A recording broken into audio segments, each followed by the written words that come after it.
集去邊度咧？我哋未去過嘅巴厘島啦。嗱，嚟到我哋今次嘅住宿咧，非常之猛烈，果然係巴厘島結婚係一種特別唔同嘅感覺，係特別靚嘅。哇！阿姨小心啊，阿姨！咁畢竟我係第一次追日出啦。哇！好玩！我哋嘅竹屋度行出嚟呢度咧，就有我哋呢一個嘅自己嘅私人泳池。果然係嚟到巴厘島咧，一定要食嘅一間餐廳。個環境上面又靚啦，又大啦，好好食啊！如果個鴨咁好食啊！Hello， 大家好，歡迎收睇《黑洞帶你遊》。今集去邊度咧？我哋未去過嘅巴厘島啦。我哋由香港機場飛過嚟 DBS 呢個機場咧，大約係5個鐘嘅機程啦。咁我今次又坐國泰航空，大約來回就係3800蚊左右，俾大家參考個價錢啦。咁啊嚟到機場嘅時候咧，而家係唔需要整簽證嘅。咁我哋事先咧就上網咧整定2個曲。咁一個就係健康申報嘅曲啦，咁個曲我冇用到嘅。咁第二個曲咧就係海關嘅曲，呢個係必須要用啦，大家要注意一點啦。咁跟住我哋一出到嚟咧攞行李之後咧，你就會見到好多 money exchange 嘅。如果大家喺香港唱定少少錢嘅話咧，咁啊最好啦，因為我哋會出市區再唱翻錢啦。第一，第二我就自己喺香港準備咗電話卡，我今日準備嘅電話卡係呢一隻啦，咁就平均40幾蚊，得10 G 嘅啫。咁但係如果你嚟到當地咧，有好多電話卡嘅，大約係120蚊左右咧，竟然係會有好多 G，有200幾 G 俾你慢慢用啦。不過嚟到呢度咧要實名登記啊，要整好多嘢咧，時間上邊咧係要搞好耐嘅。我哋就直接用自己嘅電話卡就算啦。因為今次呢個旅程咧，我哋係有呢個自駕遊啊 book 咗，咁我哋 book 嘅價錢咧係1900蚊，好抵喎。最後因為加咗全部咧就765萬人嚟盾2架車，暫時撈唔到幾多錢港幣，但係冇如果啲即係冇 coverage 咁多嘅話，就1900一架。但係我想問下一個問題，點解咧我哋咁多人，正常我哋應該 book 7人車，點解我哋 prefer 會 book 咁細粒車咧？因為咧印尼咧揸7人車係勁唔着數嘅，啲巴厘島啲路咧好細啦，跟住長期勁塞車啦，同埋極多綿羊仔啦，同埋有時我哋去啲山卡 Airbnb 咧，啲路好窄咧，嗰啲大車嗰個屋主已經 warn 咗我哋一定唔得，所以咧我就有幾細租幾細。所以我哋租2架700幾萬2架，3500幾港幣2架，連咗 full 保險6日。咁好抵喎，咁多日1797蚊一架車平均。咁我以為係會有個 counter 去攞車嘅，原來唔係嘅。我哋 WhatsApp 咗嗰個人咧，佢會嚟接我哋，接咗我哋咧，我直接喺停車場交收架車，簽晒所有文件，跟住確認晒架車冇任何問題咧，我哋就準備出發去我哋嘅 Airbnb， 好猛烈。今次有嘉欣同叔叔嘅住宿咧。啲酒店啊，哇靚到嚇死你啊！呢度好好笑，交收車咧最得意係咩咧？佢要你同架車影一張合照，呢件事我覺得好funny喎。咁樣。係咩？你望下嗰邊，嗰個人全程都錄住佢嘅。係喎，其實我哋有一個哥哥咧 keep 住拍緊錄影，攞我哋成個交收過程嘅喎。好，我哋而家準備出發上車咯。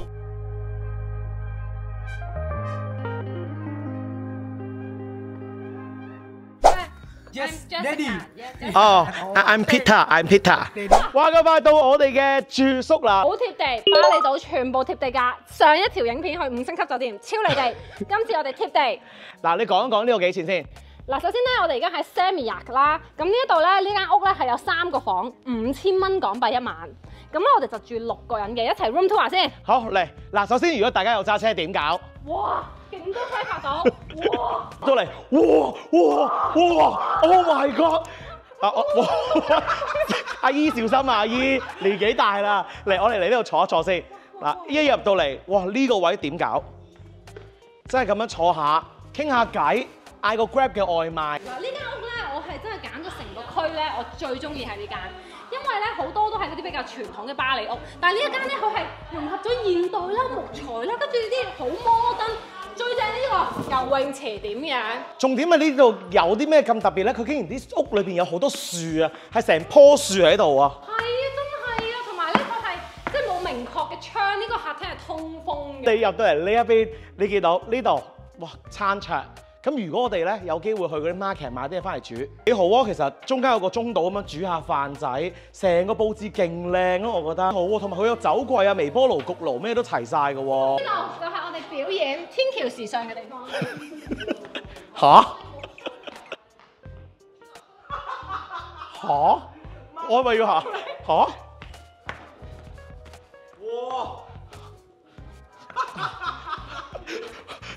小心啲。OK， 最後一個 pose。一入到嚟呢度咧，就係我哋3間房，但係咧介紹房呢啲咧，我就唔係好專業。我哋而家呢個 moment 咧，交翻俾專業嘅人士嚟做一個 room tour 啦。歡迎大家嚟到呢度嘅主人房。呢個主人房咧就係最大嘅雙人床嚟㗎。見到呢個 king size bed 啦，係原始風，係好多木嘅。啊，仲有呢度嗱，大家見到呢度，哇！Jacuzzi，你話唔正啊？喺度開住，喺室內都有 Jacuzzi 喎，仲要過嚟呢度啦。唔該晒呢位小助手，係啦，呢度戶外啊，感受大自然嘅氣息就喺度咧沖涼嘅。可以幾個人嚟沖喎？嚇！你話呢味？唔係，可以6個人啊嘛。其實你呢度排隊咁樣沖都得喎。而家泳池啊，而家公眾泳池而家。咁大喎！開台麻雀都得喎。一路沖涼一路打麻雀嚟。上砰！嗱，呢度有雙洗手盤啦，非常之好。嗱，呢度就係嗰個。乾濕分離喎，呢度就咁去廁所嘅地方。我覺得呢度最靚係呢啲咯，呢啲石啊，即係好 raw 咯，望落去好正，好放鬆啊。跟住到最後，另外2間房，呢2間房咧就其實格局差唔多嘅。一入到嚟你見到個工作台嘅 area 啦，最主要就係呢度有張雙人床。咁雙人床嘅對面咧就有張少少嘅梳化仔咧，咁你就可以望到成個廳嘅畫面。間酒店咧其實留意翻咧，佢係3個廁所咧，沖涼都係喺歐多華度沖嘅。咁我覺得成個環境你喺呢度沖涼咁樣，哇好正啦！一入到嚟呢度咧，就個廁所有少少唔同嘅，咁呢個就 modern 少少啦，即係黑色咁樣，跟住再配啲金色，望落去再配啲木咧，係幾靚嘅。呢度咧就係個廁所啦，最特別呢間房咧個位係呢一度，因為呢個打開門咧，我就可以行出去出邊。跳落去個泳池，即係你一瞓醒就可以游水。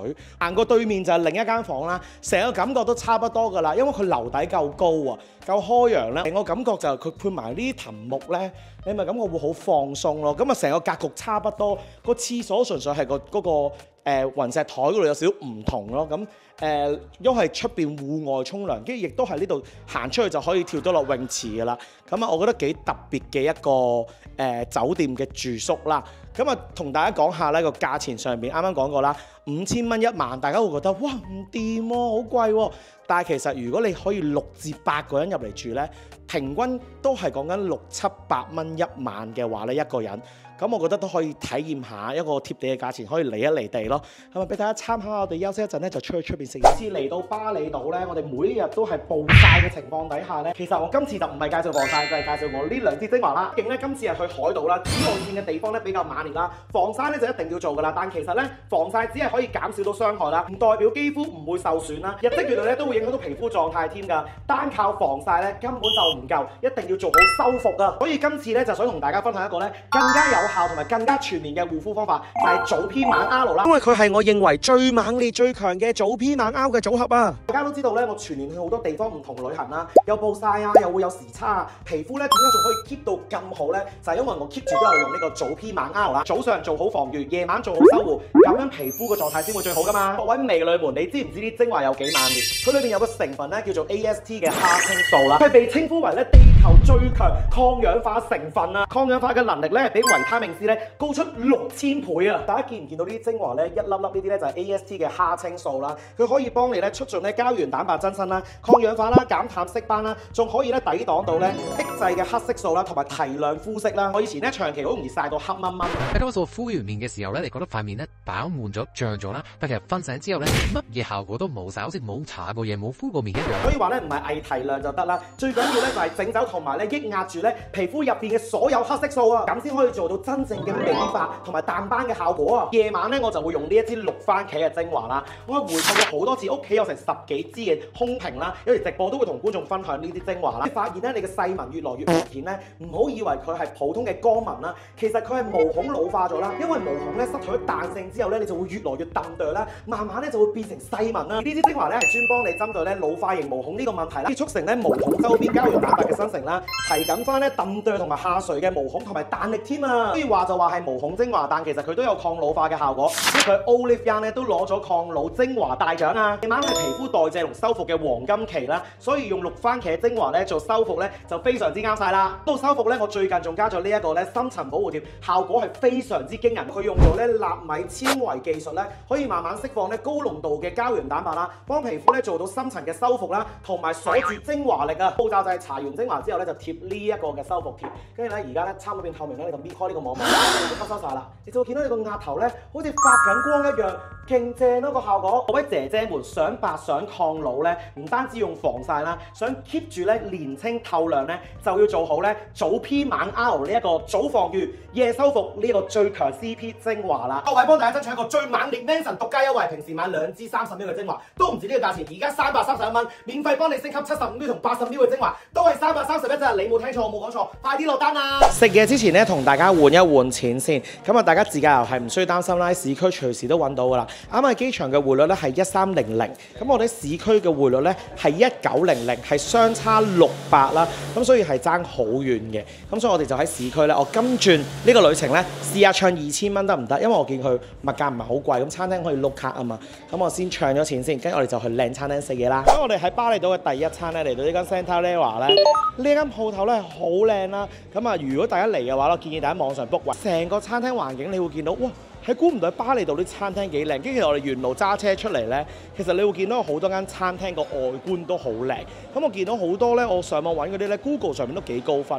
呢一間上邊咧，我覺得佢係暗沉少少，但係佢中間有個吧啦，感覺令到我覺得巴厘島呢度有間好高尚嘅一間餐廳，跟住中間有個吧，跟住我哋就坐喺側邊嗰啲位置去食嘢啦。唔知個價錢幾抵咧？跟住同埋佢有2層嘅，上面個環境都幾靚。呢度啲嘢食咧，每一樣嘢咧嚟嘅時候係非常之精緻啦。我哋啱啱嚟咗個包咧，嗰個包配合埋嗰個汁咧，即係嗰個 cream， 跟住隔離有啲油咧，係非常之正咯。個薯仔包有薯仔嗰個溶嗰個 feel，嗰個口感又好煙韌，跟住再點嗰個醬咧，哇好正！跟住另外咧前菜，我好多嘢都叫佢 recommend 嘅，佢 recommend 咗一個咧好似壽司，但其實佢係塔塔嚟嘅，三文魚子再 mix 一啲吞拿魚子，你冇見過嗰個吞拿魚嘅紙喎，白色透明喎，跟住下邊仲有吞拿魚嘅塔塔，好唔好食啊？好食，真心。因為我係唔食呢啲生嘢啦。呢個魷魚好猛，你個賣相，試。佢唔算全熟㗎，好唔好食啊？好食喎，都幾好啊！我覺得佢好好啊！我覺得佢個墨魚咧係有少少炭燒咁嘅情況啦，即係下面咧有啲係墨魚汁啦，之後再加埋啲番茄咧，上面咧成件雪同埋係咁，下面個皮應該係脆㗎嘛，係咪？成件事好好食。呢個嘢咧，我就見咗嗰啲印尼小食嚟㗎。咁佢有芝士啦，同埋番茄嚟㗎嘛，係嘛？炸沙媽，咁係一個辣辣地嘅醬嚟㗎。好公銀啊感覺。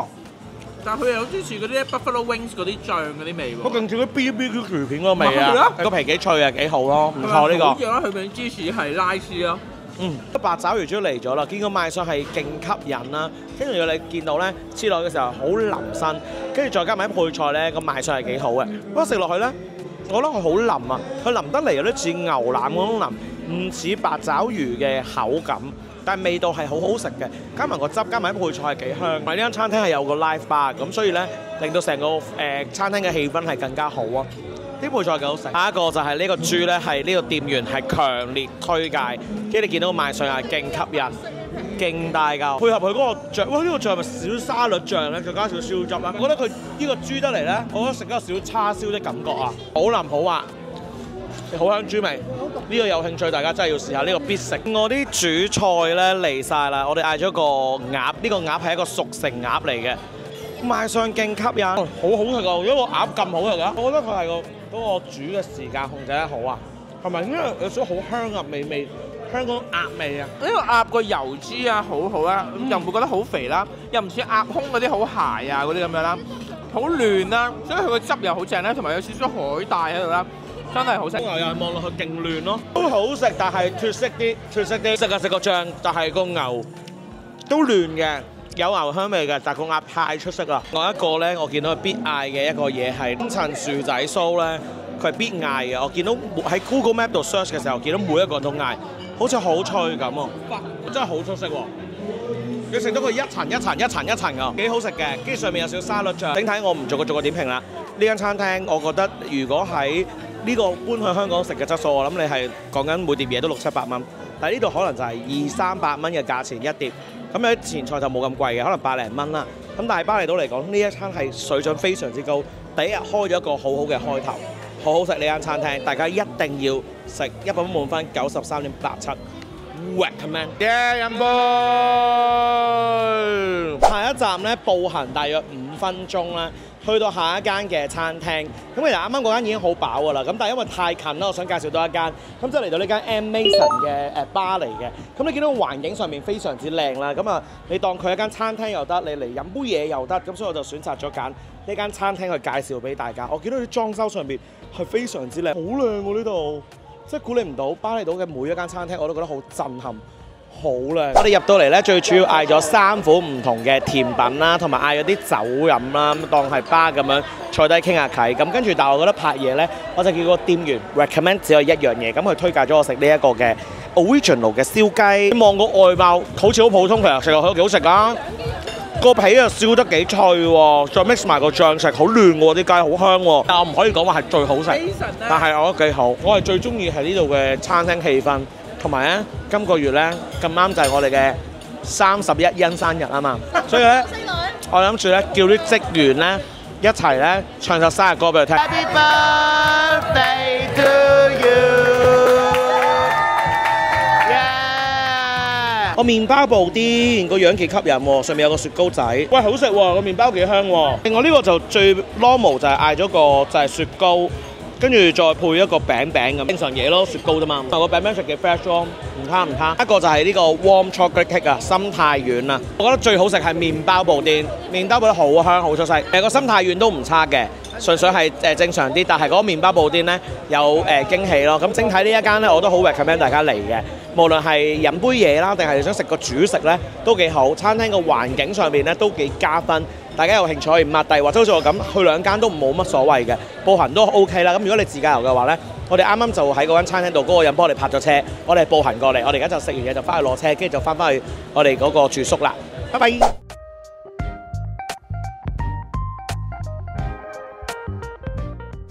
Good morning 各位，我哋一朝早起身就喺我哋呢間 house 裏邊個泳池度游我哋好早水，唉，真係寫意到不得了。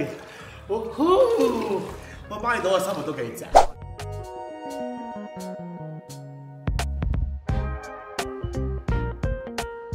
水之後咧，我哋就揸翻車嚟翻市區呢邊咧。嚟呢間叫做 Milk Madu 係啦。咁你見到成間餐廳裏邊咧係個裝修又好靚啦。咁佢最主打係食我見應該係食 pizza， 跟住佢有啲 all day breakfast 啊，跟住有啲pancake 等等啦。咁啊都幾多人食嘅呢間鋪頭。咁啊你當係可以話食早餐或者第一餐會比較好啲。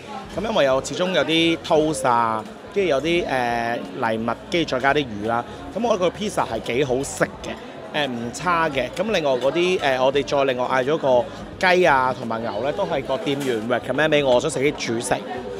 咁我覺得個雞整體佢係有少少辣，咁我覺得都 OK。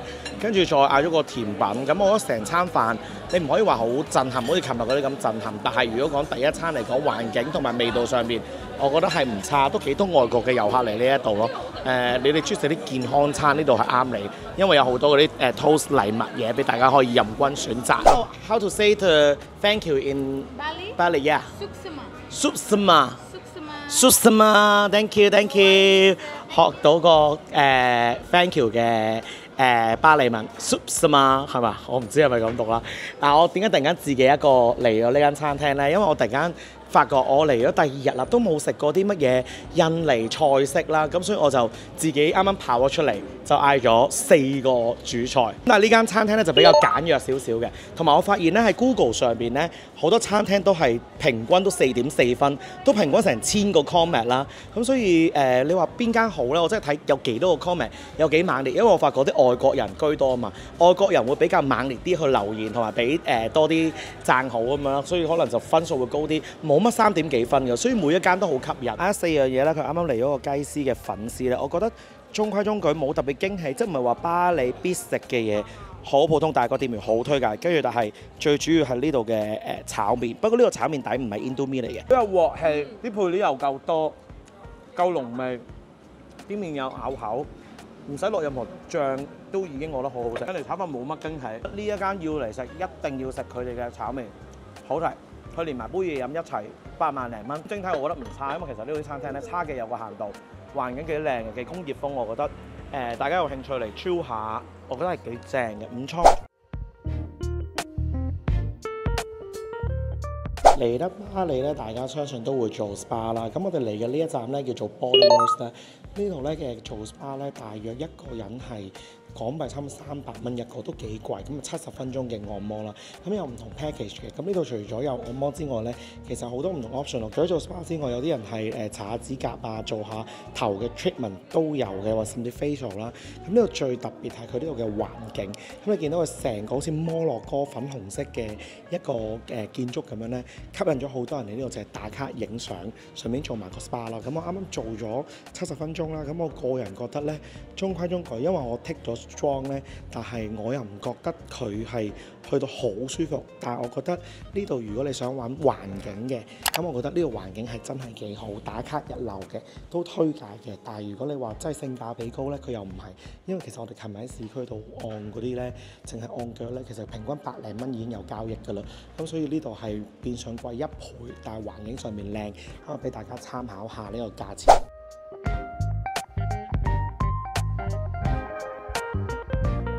下一站咧，我哋揸咗10分鐘車左右咧，就嚟到呢一個日落嘅餐廳。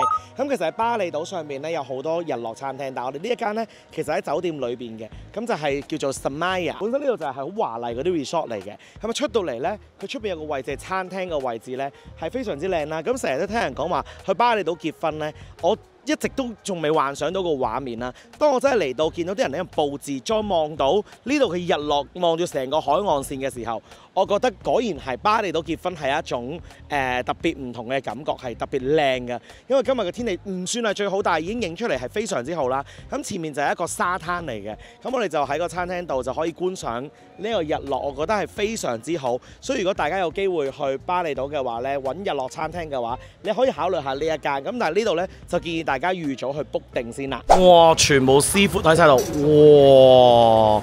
同埋你見到咧，我哋而家咁樣，哇！喺呢個環境上面好正喎，好正啊！不過咧講真嘅，如果呢嚿雲整走啲，哇！真係完美無瑕呢度。呢間餐廳咧10級推介，我有9級，因為咧你真係我哋咁啱今日嘅天氣真係冇咁好啦，因為我哋嚟嘅時候好大嚿雲，但係咧而家呢個 magic 嘅 moment， 哇！你見到嗰個漸變嘅顏色係非常之靚啦。其實我哋咁啱坐個位係非常之好啦。呢間餐廳咧有好多唔同嘅美食啦。咁你見到有好多酒類之餘咧，好多唔同嘅印尼嘅美食，有炒麵，有炒飯，跟住中間咧嗌咗個海鮮嘅有唔同蝦啊、龍蝦啊，跟住再嗌咗一個咧係鵝肝。呢個鵝肝咧係配埋一個蘋果蓉，再加個包啊！試下先。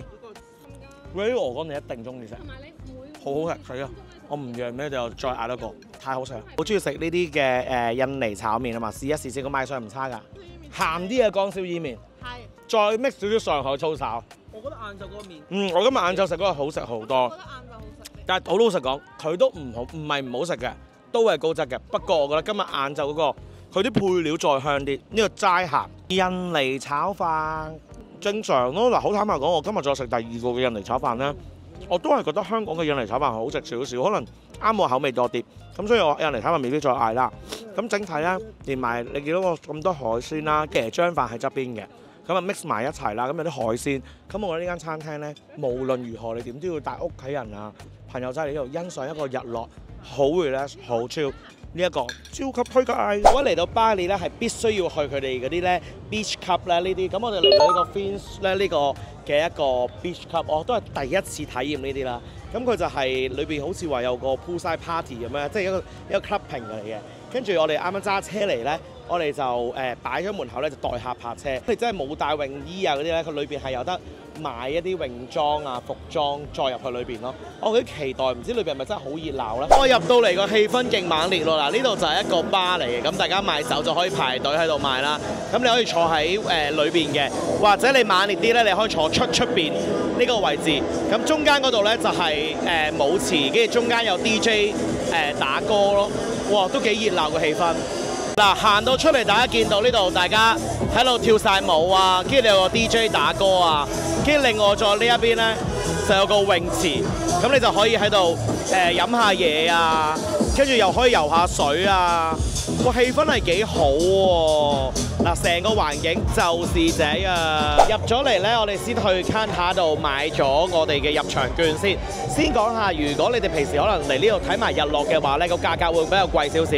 如果係晚上7點到11點嘅話呢，呢度係有半價嘅，不過半價都要300萬，300萬即係講緊係1000零蚊，即係平均一個人係300幾蚊。咁就條 key 裏邊咧係包含晒我哋300萬裏邊嘅 credit， 即係譬如你飲酒就喺裏邊扣，咁就係最低消費嚟嘅。如果你其他唔同時間嚟嘅話咧，可能就500萬，咁就平均一個人咧就要400蚊港幣咯。咁但係呢啲 clubbing 嘅嘢大家都明㗎啦，飲杯酒都唔止啦，咁所以就感受一下，帶啲姨姨叔叔好似我哋咁，我哋一齊嚟 happy， 跟住再遊下水仔。我哋坐嘅位置咧，佢就開咗嗰個sofa 俾我哋嘅。咁另外咧，如果你俾唔同價錢，譬如你 deluxe 譬如係最勁嗰個咧，可能坐嘅位置就會再唔同啲，近啲 DJ 嘅位置啦。咁我哋而家事不宜遲咧，就係時候換衫先啦。出到嚟咧，我想講呢度嘅氣氛係非常之好，大家係好容易融為一齊嘅，黐線係勁好氣氛。呢個真係一定要嚟玩下、體驗下。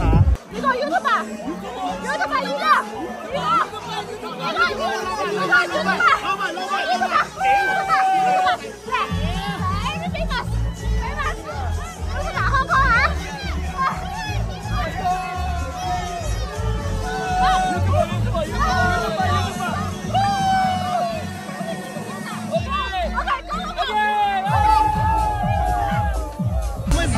講話 YouTuber 唔該。哇！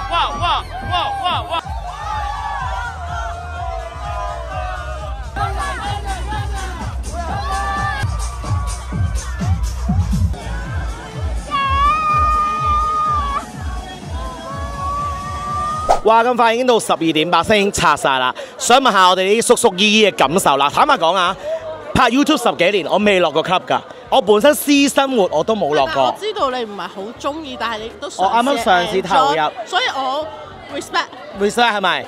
因為我由頭到尾一直都喺側邊。平時我普通去啲清吧飲嘢，佢都唔係好中意。我唔去，我通常去親都黑面或者做嘢啦。係啊，所以。但係我好欣賞呢度所有人嘅氣氛，因為佢係好照顧到我啊。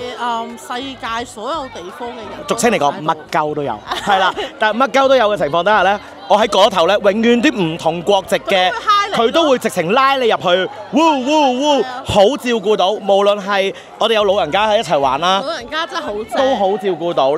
坦白講，你都係第一次喺個泳池咁樣揈下揈下，好唔好玩？揈下好好玩，10個推介一定要嚟，即係嚟巴厘島，你唔嚟等於你冇嚟過巴厘島。我勸要大家嚟呢啲，千祈唔好怕醜。你見到啲人咧，你衝入去，舉住你手。啱啱有幾個上海灘圍住佢，你知唔知我講咩啊？間有個8歲嘅仔，有個4歲嘅女，然之後佢哋開始慢慢卻步走咗。我發覺我幫佢講下。退後咗。我話我30歲，佢話佢哋25歲。佢哋話姐姐看不出來你18歲，頭先走仲同我爸爸再見姐姐咁樣。我哋今日正式向烏布出發。車程係幾耐？1個半鐘。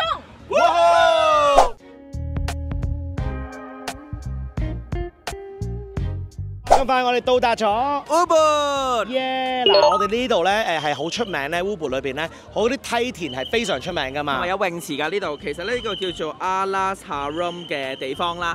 咁我哋啱啱就買咗飛嘅，咁飛嘅票價咧，咁每個人咧就係15萬，即係70蚊港紙左右啦。咁就會俾個手帶你嘅，咁咧佢就包一個泳池去游埋水咁樣啦。咁亦都可以咧包咗一個咧就係一個beer 啦，或者係 non-alcoholic juice 啊、drinks 啊都得嘅，咁啊可以游水咁樣咯。咁另外咧就裡面咧仲可以玩個千秋嗰樣嘢，就入到去再買飛嘅。咁埋少少 parking 嘅嘢啦。咁呢間餐廳嘅話咧，如果大家 parking 咧，其實只係斜對面咧有個位可以 free parking 嘅，咁大家可以注意一下。坦白講，我暫時而家就咁嘅感覺啦。如果我普通就咁嚟，唔係間車我嚟，我 grab 嘅話，我覺得應該未必得，應該係要包車玩，一定要包車玩，大家要注意下。到嚟呢度咧係要過5關斬6將先。首先有個 security check 咧，咁大家如果嚟咧，千祈唔好帶啲保溫壺啊或者水入嚟啦，因為嚟到嘅時候咧，佢就會 stop 停晒你，就全部都唔可以帶入嚟嘅。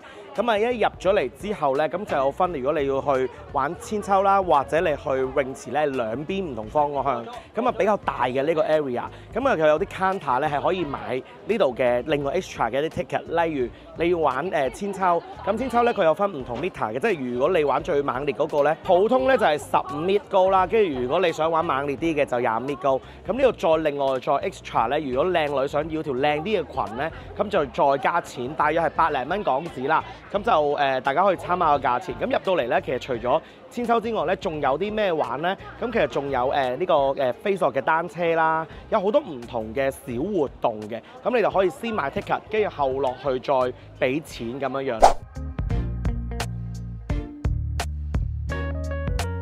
入咗嚟大約差唔多接近2個鐘啦，咁其實等打千秋咧，真係你唔同高度都要等個時間都真係好耐。你諗下，我而家坐2個鐘都仲未到我哋啦，咁啊我哋就入咗去間餐廳度，唯有就坐住喺度食嘢啦。所有食物嘅賣相，未食嘢之前我都覺得非常非常之好，因為嗌咗個河粉，跟住另外有啲壽司啊等等。個實際都幾高質喎，雞幾大隻喎，呢啲嘢都唔錯，大家可以嚟呢一間餐廳食下嘢。咁啊我一直喺度等完之後呢。我哋個部署應該就係再去泳池游水，再喺呢度附近打個卡咁樣，即係影晒所有嘢，咁我哋就離開咯。估唔到當初以為會留喺呢度3個鐘啦，原來都要逗留差唔多接近5個鐘。如果你一班人嚟玩呢一個嘅話，Oh my god， 係時候始終要嚟嘅，真係要嚟啦！我好緊張。Hong Kong, I'm very scary. Can snow？玩完啦，成個感覺係開心嘅，即係冇我之前玩嗰啲咁猛烈，會驚到眯埋眼。但係當然啦，你哋可能會睇到就咁小事點解要驚啊？純粹係最尾嗰下佢好大力拋我出去嗰下呢，我成個人飄喺後邊。咁但係我放鬆唔到隻手啦，咁但係都叫做體驗過，拍咗俾大家睇。咁我覺得自己又大個仔咗啦，即係其實好老實講都驚，諗住退縮，諗住唔爬謝家姨去下廁所，過咗個 number 就諗住算啦。希望我接受範圍之內。我盡力都拍晒俾大家睇，但係成個感覺係好玩，大家嚟到真係可以體驗一次。不過攞完個 ticket 就即刻去食嘢咯。我哋一開始唔知走度等咗好耐咯。咁大家注意我而家把聲沙晒，休息一陣先。驚唔驚啊？嚇你一啲都唔驚啊？零感覺添啊！猛烈嚟翻，好似去着緊伴娘裙咁啊你。You like super strong. Me too. Oh, because so heavy, right? 哦 ，with jet 哦，因為有裙唔可以揈得咁勁。哦，好靚啊，妹姐，開唔開心啊？好唔好玩啊？哦，哇 ，super strong，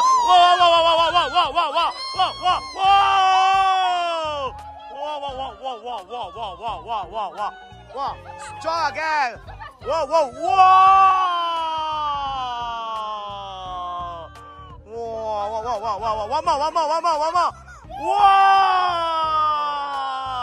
嚟到呢度，大家咪就係以為望住啲田咧，玩完個千秋，影完相冇嘢玩咧。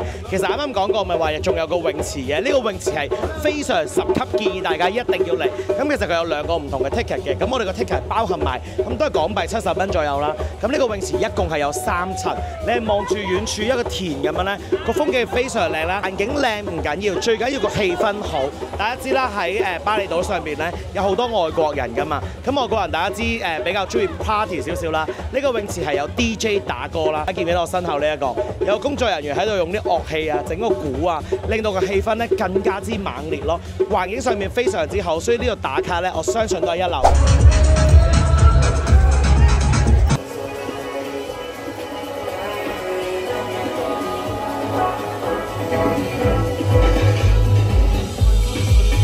真係估都估你唔到咧，由朝頭早大約12點鐘嚟到呢度啦，我哋可以玩到夜晚6點。如果唔係我哋要趕住 check in 嘅話咧，我諗我哋真係可以逗留到去8點都得。因為我哋啱啱咧去咗個泳池咧，好似 clubbing 咁咧，係好猛烈嘅，好正嘅，即係裏邊仲加埋好多 dancer 喺裏邊咧，令到個氣氛更加高漲。咁你自然然喺裏邊飲下酒、跳下舞，影下相、游下水，個氣氛係幾好嘅。我哋游完水之後呢，我哋就行翻去稻田嗰邊呢，就最後做一個打卡啦。咁我覺得整體成個行程上面係非常之推介大家嚟，大家要預多少少時間。咁喺稻田上面呢，如果你晏晝影相呢，坦白講真係有少熱嘅。除咗千秋之外咧，有 zip line 啦，跟住或者係踩單車，雙人又有，單人又有 zip line 又有唔同嘅 level 可以俾大家選擇啦。咁啊呢個地方大家可以參考下，我覺得真係嚟到巴厘島冇可能唔去嘅一個地方嚟嘅。所以我哋去完泳池大約係5點零鐘，我哋就再去影相。雖然冇咗個陽光，但係相信大家見到個畫面都非常之正。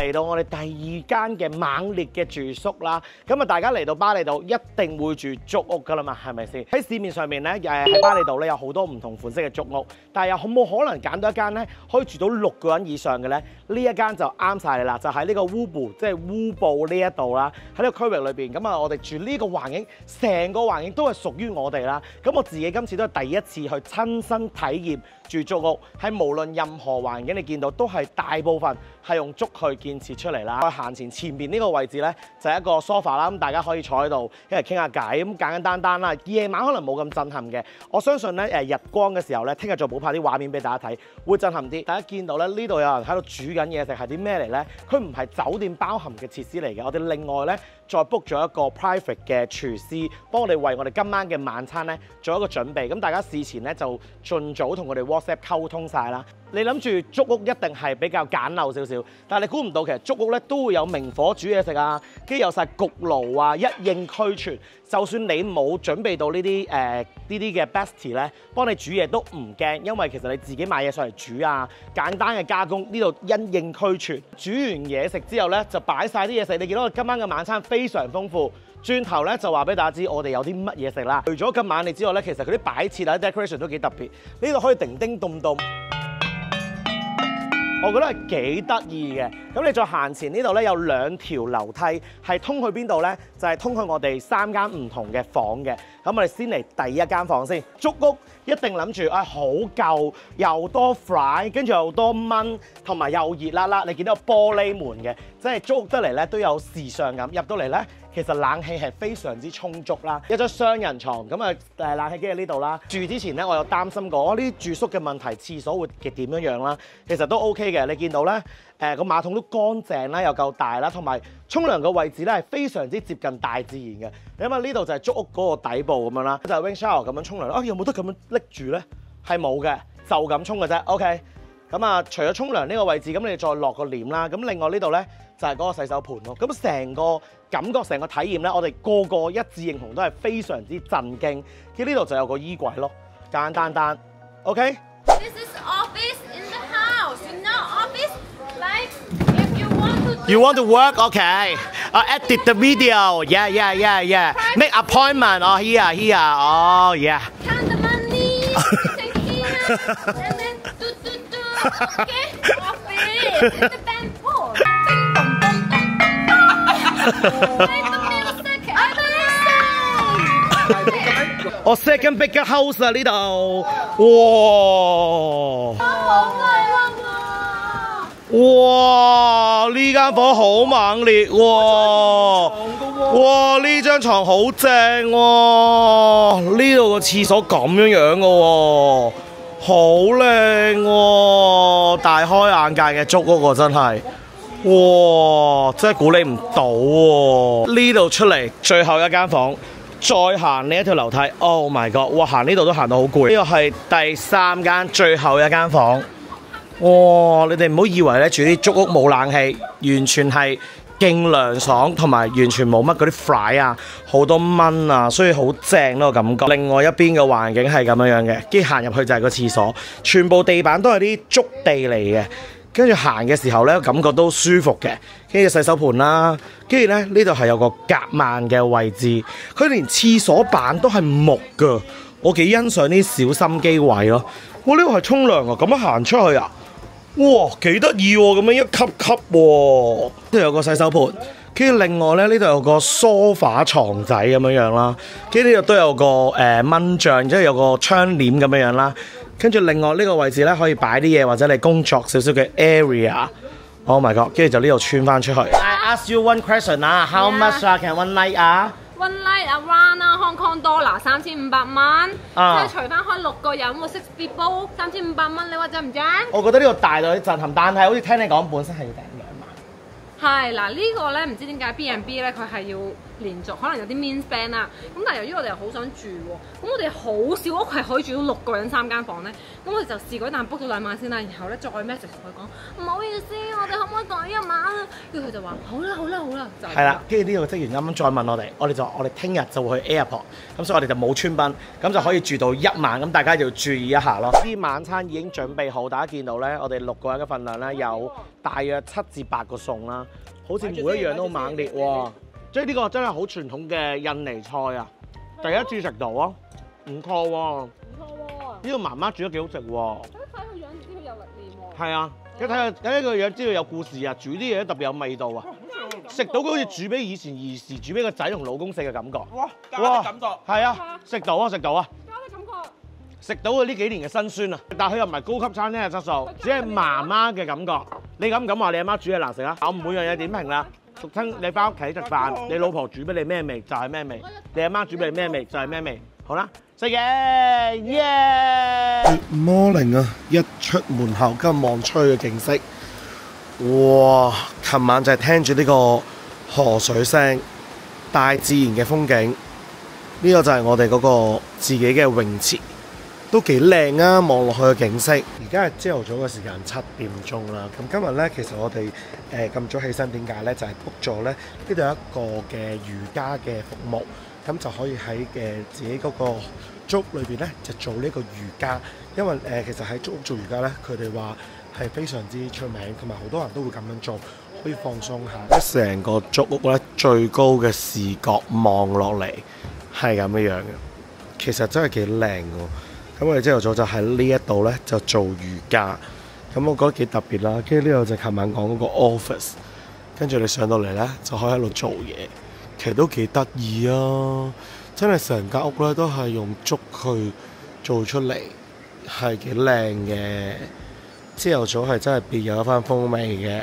嗱，喺我哋嘅竹屋度行出嚟呢度呢，就有我哋呢一個嘅自己嘅私人泳池。大家見到我哋今朝早呢已經叫職員呢安排好晒啲花喺度呢，咁就做一個打卡咁樣啦。咁呢個係 extra 要再收費嘅，咁大約係200零蚊港幣啦。咁啊，琴晚成個環境上面呢，個人覺得啦嚇，中間嗰間房咧真係比較難瞓啲嘅，因為首先咧佢係比較戶外少少啦，另外嗰兩間房咧冷氣就夠涼嘅，但係大家幻想中嘅叢林一定好多蚊，其實真係冇咁多蚊嘅。整體成個體驗我覺得係唔錯嘅，不過我個人覺得租屋真係人生住一次，但係都係住一日，你要我再住多一日，我覺得就有啲難捱嘅，因為畢竟租屋始終個配備冇咁好啦，比較原始少少啦。咁大家可以作一個小參考。呢個就係我喺巴厘島住嘅租屋體驗啦。我哋而家準備跳落去游水咯。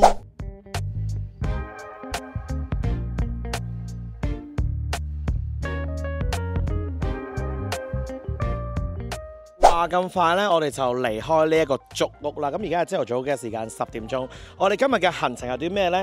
我哋喺 Klook 上面咧 book 咗個 tour 咧，就玩呢一個嘅激流啦，同埋玩4驅車嘅體驗。啱啱就食咗個早餐啦，早餐要另外再加錢嘅。由早餐跟住到瑜伽啦，跟住另外再加住宿啦。6個人咧，我哋就平均一個人除翻開就住咗1000蚊1晚啦。因為瑜伽同埋早餐其實同埋個晚餐咧都貴嘅。我哋個晚餐我哋睇過咧係1400蚊成晚。所以其實都比較猛烈，大家可以注意一下咯。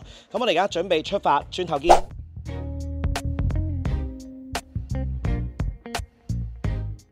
揸咗大約半個鐘頭車咧，我哋嚟到呢度叫 Battery 啊。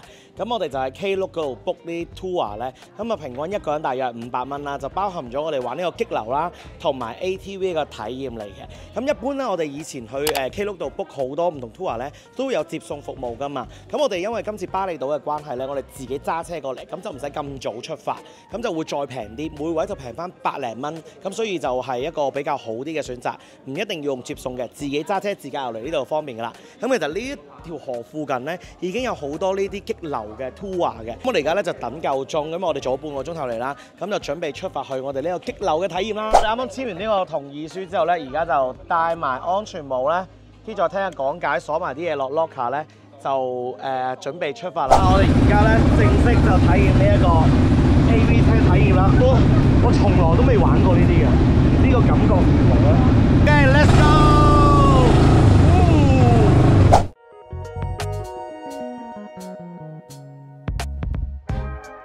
我哋而家準備落車啦，咁所以我而家要放低個三輪，認真啲去玩呢一條路，好緊張。啱啱成條路其實真係好舒暢嘅，冇任何難度嘅，我個人覺得。我哋而家準備落車啦。哇！好玩！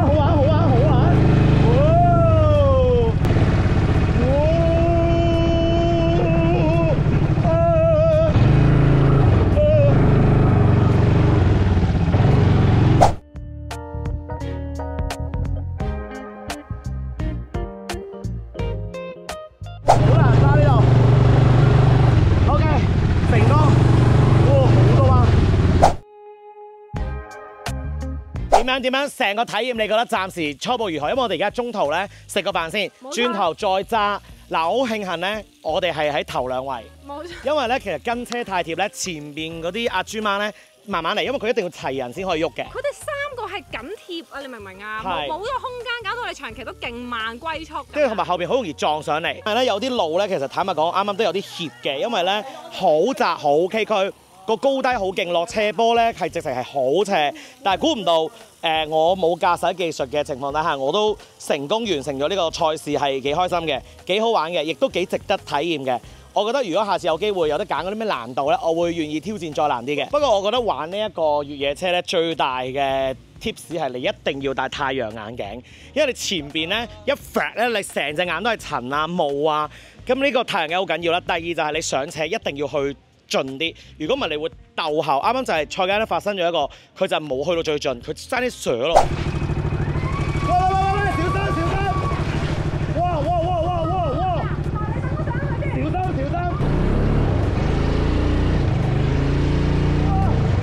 哇！得咗！哇！其實比較危險嘅，咁所以其實咧竹林裏邊咧，雖然話就話咧嗰啲教練喺前同後啦，但係其實中間我哋呢啲中間嘅綿羊仔咧，好容易喺中間出事，衝咗落去斜坡或者你衝咗落樹林，都真係唔出奇嘅。咁所以大家要小心啲。我好 appreciate 自己咧，我竟然可以挑戰咗呢一個活動，甚至係冇驚啊冇恐懼，我覺得係好玩同刺激。嗰啲好窄嘅路咧，即係有小技巧咧，我竟然都做到，所以我相信我都得啦，你哋一定得。呢個活動你哋一定要試，10級推介，我有12級，好正。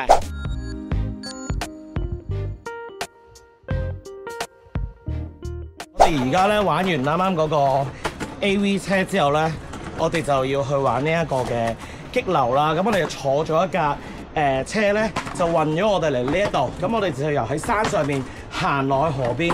你見到我而家行嘅路咧係比較崎嶇少少，真係行山路嘅，真係好攰。我行咗大約20分鐘嘅樓梯，好崎嶇。我哋終於到達咗我哋玩激流嘅地方，好攰好熱，我好期待啊！Just sweat and no leaf falling down 啊 ！OK。 People easy falling down. Yeah. 6 people will be easy to falling down. You said you don't want to falling down? Yeah. You promise me no falling down 啊 Of course, I don't want to falling down because I can't swimming. Me too. I'm very scary. Oh no, same as me.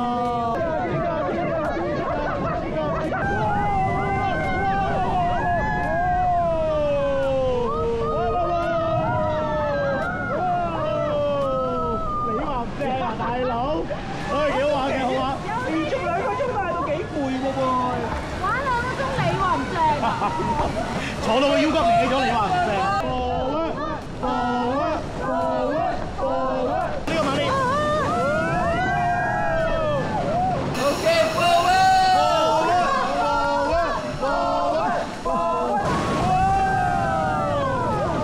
翻到中途咧，其實啲風景幾靚嘅。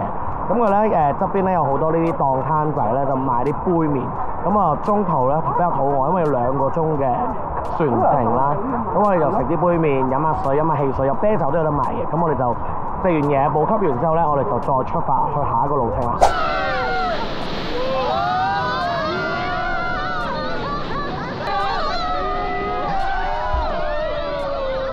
留意翻我哋啱啱玩嘅所有活動咧，佢都有幫我哋影相嘅。咁就60K 咧，咁就可以攞翻晒成個 tour 嘅相。Oh my god！ 其實佢都影得幾好喎，好歡欣喎個樣，哇！兩個係分開嘅，呢個咧我哋啱啱嗰個激流咧，啲相咧係要另外再買嘅。哇！好歡欣，好歡欣，都係同樣一樣60K 嘅呢個。Oh my god！ 我哋兩邊都買晒所有相。哇！個 tour 咧係包含埋我哋嘅午餐嘅，咁玩晒所有嘢之後咧，我哋就食嘢啦，俾大家望下啲賣相上面啦。咁就都係嗰啲嘢，冇乜太過特別嘅，咁大家可以參考一下啦。最緊要印尼梗係食蝦片啦。朝頭早11點咧，到而家晏晝咧，差唔多都5點鐘啦。成個活動上面咧，我都覺得係非常之建議大家玩，因為講緊兩個刺激嘅活動咧，都 group 埋晒一齊咧。咁你先玩咗嗰啲4驅車咧，你污糟邋遢泥漿咁樣咧，跟住再去玩激流咧，其實個感覺都幾好，唔使分開2日玩啊嘛。咁一次過我覺得幾好啦。咁啱啱激流咧，其實一開始係會比較猛烈啲，始終我哋由高而下咧，嗰啲刺激感都猛烈嘅。但係咧，你話係咪去到好猛烈咧？我覺得似漂流多過激流。去到中間嘅位置，其實我哋都傾下偈啊，撳下電話。你諗下玩呢啲活動，我哋都可以做到呢個環節，就唔係話好驚喜。但係當然啦，一班 friend 玩咧係成個感覺，就算幾悶都好，你都會覺得好歡欣啦。咁佢當然佢啲激流上面咧有啲位咧係會比較刺激少少嘅。咁啊，大家可以參考一下呢個咁嘅行程啦。我覺得成個活動我都係非常之推介大家訂500蚊一整日包埋嘢食，咁啊俾大家參考下。食完嘢之後咧，我哋就係時候去我哋第3晚嘅住宿。非常之猛烈，轉頭見。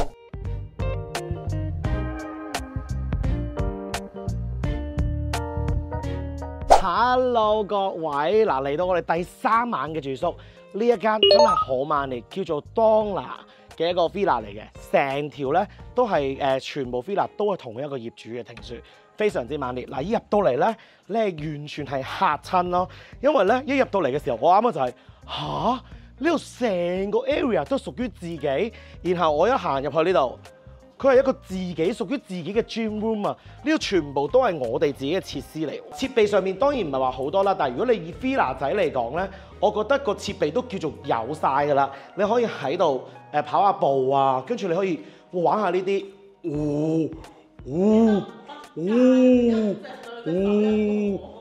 嗱，禮拜食咗咁多嘢，係時候減下肥咧。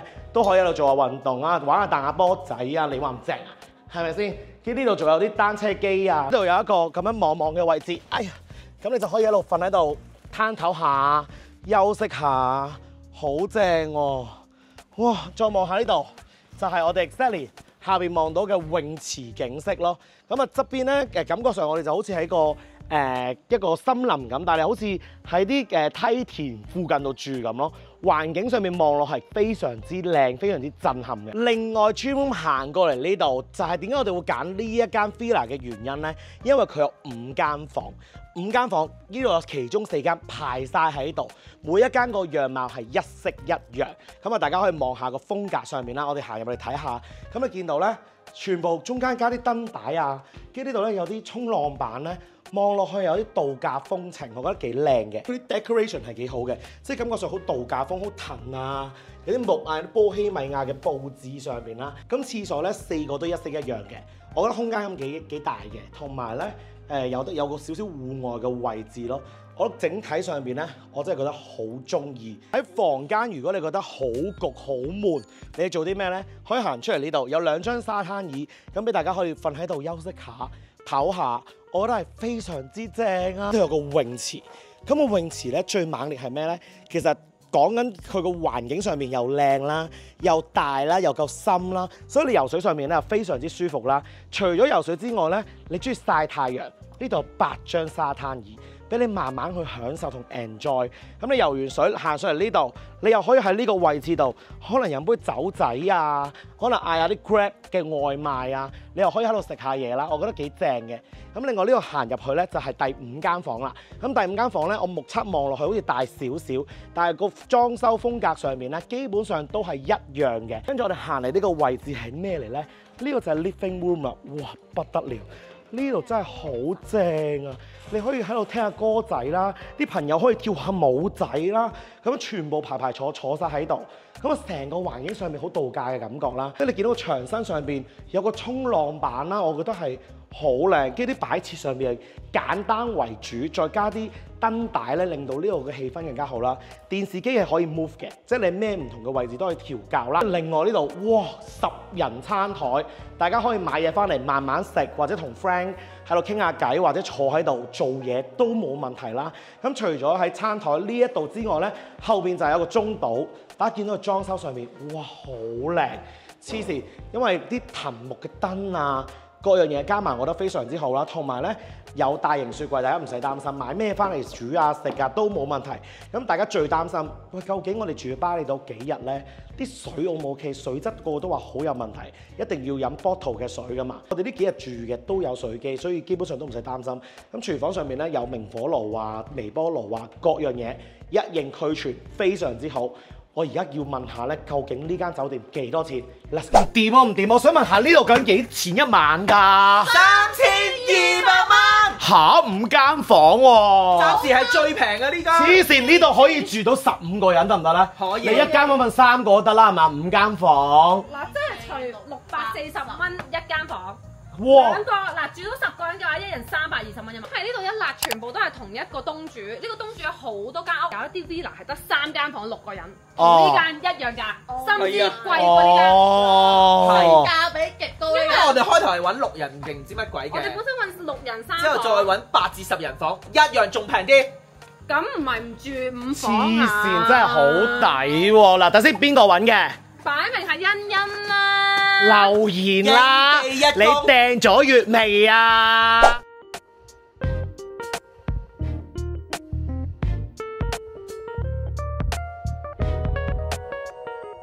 喺我哋個 villa 出翻嚟咧，我哋嚟翻烏布嘅市區裏邊咧，咁有一條街裏邊咧有一間好出名嘅餐廳叫做新新啦。咁其實我啱啱喺呢條街行過一個圈咧，有好多間做 SPA 嘅鋪頭啦，同埋啲餐廳都非常之特別。所以如果有興趣嘅話，大家可以嚟呢條街行下。我啱啱喺隔離咧買咗一個雪糕，個雪糕都幾好食。有興趣嘅，我覺得你可以試下。佢有幾款唔同嘅口味，跟住有啲雪糕三文治啦。咁講翻呢間新新先，咁佢係就係一個巴厘嘅家庭菜式啦，即係俾你一個巴厘嘅一個住家菜嘅一個感覺啦。入個入口裏邊咧，好似行緊個廟咁噶，係非常之特別嘅一間餐廳啦。同埋呢間餐廳係收8點半，大家要注意啦。同埋呢間餐廳係比較多遊客食啦，等位大約都要等成大半個鐘左右啦。咁所以建議大家真係7點鐘或者6點半咧，就好嚟到呢間餐廳啦。咁我 exactly 望到咧，我而家身後呢個真係一個廟嚟嘅喎，喺個廟裏邊咧有間餐廳。我入到嚟呢一餐廳嘅環境係非常之特別，咁啊坐喺呢啲位置咧就可能真係要辛苦少少，就坐喺個地上邊嘅。當然啦，另外一個位置咧有啲有凳嘅，咁就會舒適啲。成個氣氛同埋個環境上面咧都非常之特別。我哋入到嚟呢間餐廳咧，如果大家真係要嚟咧，建議大家唔好7點啦，6點要嚟。好多嘢都賣晒。其實呢間餐廳咧最出名係食嗰啲裝啲污糟嗰個鴨咁樣啦。跟住我哋食所有我哋而家見到嘅嘢咧都係巴厘菜。啱啱食咗個粟米餅，哇，好好食！佢係好香，香得嚟又冇話好熱氣。跟住仲有一個嗰班蘭嗰個甜品咧，完全我未食過呢一個嘅口感。班蘭味又幾香，跟中間夾住啲餡㗎，我覺得唔差。撈麵咧雖然唔係話我食過最好食嘅，但係成個巴厘菜嚟講咧，好易入口，啲味道好啱我。果然係嚟到巴厘島咧，一定要食嘅一間餐廳。間如果都唔好食咧，我相信其他巴厘島嘅餐廳啲嘢都唔係特別好食。我實得串個醬好好食，但個肉咧就乾咗少少，個醬好加分。另外仲有一個拼盤啦，都有翻啱啱嗰啲粟米餅啊，跟住中間有個碟豆花飯咁樣啦，跟住再嗌咗個印尼炒飯，晚上上面全部每一樣嘢都好吸引。嗱，我唔每樣嘢點評啦，我覺得你哋自己嚟探索一下。唔係話最好食，但係嚟到巴厘島，我覺得呢一餐都係高質，又唔算話特別好貴。咁大家參考下啦。我而家食嘢先啦。我哋聽日講緊係凌晨3點鐘一齊出門口做啲咩呢？我哋睇日出。Good night。今集嘅內容係冇精彩呢，下一集帶大家凌晨時間上山睇日出，喺附近揾間靚嘅餐廳打卡影相，然後開上一間超華麗嘅住宿體驗啦。喺市區度周圍行下，介紹啲美食俾大家。下集見。